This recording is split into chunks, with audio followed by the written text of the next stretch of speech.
Hello friends, എന്തുണ്ട് വിശേഷം? എല്ലാവരും സുഖമായിരിക്കുന്നു. ഇന്ന് ഞാൻ വന്നിരിക്കുന്നത് എന്താണെന്നറിയാമോ? കാന്താരി മുളക് തൈര് കൊണ്ടാട്ടമാണേ. അത് ഇപ്പോൾ കാന്താരി മുളകൊക്കെ ഒരുപാടുള്ള സമയമാണല്ലോ. നമുക്കതെടുത്ത് ഇപ്പോൾ വെയിലും ഉണ്ട്. കൊണ്ടാട്ടം മുളക് ഉണ്ടാക്കിയാൽ അത് നമുക്ക് എണ്ണയിലിട്ടൊന്ന് കറികളൊന്നും ഇല്ലെങ്കിലും ഇത് രണ്ടെണ്ണം ഇട്ടൊന്ന് എണ്ണയിൽ മുപ്പിച്ചെടുത്ത് കഴിഞ്ഞാൽ നമുക്ക് ചോറൊക്കെ ഉണ്ണാനേ പറ്റും. ഇങ്ങനെ നമുക്ക് ഉണ്ടാക്കി വെക്കാം. അതിനു വേണ്ടിയാണ് ഞാൻ വന്നിരിക്കുന്നത്. അതെങ്ങനെയാണെന്ന് നമുക്ക് നോക്കാം.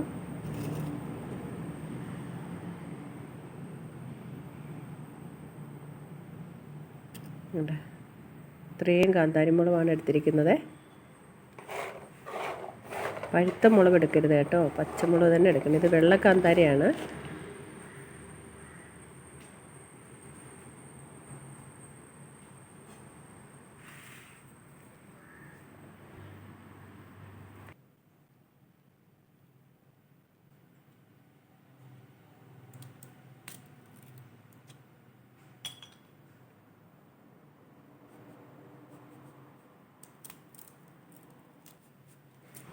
നമുക്കിനി കാന്താരി മുളകിൻ്റെ ഈ തൊത്ത് കളയാതെ വേണം അതൊന്ന് ചെറുതായിട്ടൊന്ന് കുത്തി കൊടുത്തിട്ട് പാത്രത്തിലേക്ക് ഇടാൻ. എന്തിനാന്ന് വെച്ചാൽ ഇതിനകത്തൊക്കെ തൈര് പിടിക്കണം. ഞാനെടുത്തിരിക്കുന്നത് പരലുപ്പും ആണ്. ചെറിയ പൊടിയുപ്പ് ഉപയോഗിക്കാം.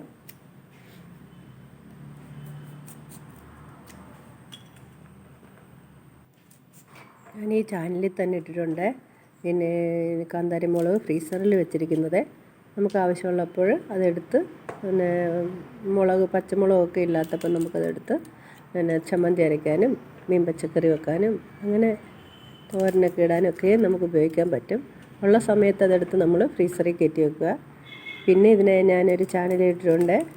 കാന്താരി മുളക് തേനിനകത്തിട്ട് വെച്ചിരിക്കുന്നത്. നിങ്ങളെല്ലാവരും ഒന്ന് കയറി കണ്ടു നോക്കണേ. ഇഷ്ടപ്പെട്ടാൽ ലൈക്ക് ചെയ്യുക, ഷെയർ ചെയ്യുക, സബ്സ്ക്രൈബ് ചെയ്യുക.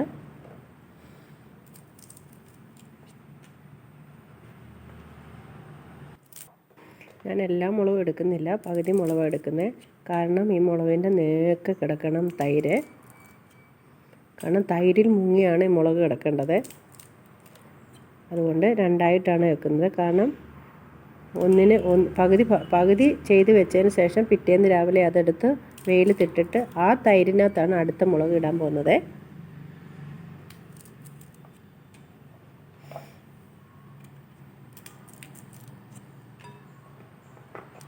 ഇനി നമുക്ക് വേണ്ടുന്നത് പരലുപ്പാണ്. ഞാൻ ഉപയോഗിക്കുന്ന പരലുപ്പാണ്. ചെറിയ പൊടിയുപ്പ് ഉപയോഗിക്കാം. പിന്നെ നമുക്ക് തൈരും വേണം.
ഇനി അതിന് വേണ്ടുന്ന പരലുപ്പാണ് ഉപയോഗിക്കുന്നത്. പൊടിയുപ്പ് ഉപയോഗിക്കാം. ഇനി നമുക്ക് വേണ്ടുന്നത് തൈരാണ്. ആ മുളകിന് മേളിൽ കിടക്കാനുള്ള തൈര് ഒഴിക്കണം. കാരണം അതിനകത്ത് മുങ്ങിക്കിടക്കണം, തൈരിനകത്ത് മുങ്ങിക്കിടക്കണം ഈ മുളക്. എന്നുവെച്ചാൽ അതിനകത്ത് ഈ മുളകിനകത്ത് ഈ തൈര് ഉപ്പ് നല്ലോണം കയറി പിടിക്കണം. ഇനി നമ്മളിത് നാളെ രാവിലെ എടുക്കും. അപ്പോഴത്തേക്ക് നല്ലോണം മുങ്ങി ഇതിനകത്ത് തൈര് പിടിച്ചോണ്ട. ഞാനൊരു അടപ്പ് പാത്രത്തിലാണ് ഇതിട്ട് ഒരു 6-7 ദിവസത്തെ ഉണക്കായപ്പോഴത്തേക്ക് ഇതുപോലെ ആയിട്ടുണ്ടേ. ഇനി ഞാനൊരു കുപ്പിയിലിട്ട് വെക്കുകയാണ്. ഇഷ്ടപ്പെട്ടാൽ ലൈക്ക് ചെയ്യുക, ഷെയർ ചെയ്യുക, സബ്സ്ക്രൈബ് ചെയ്യുക.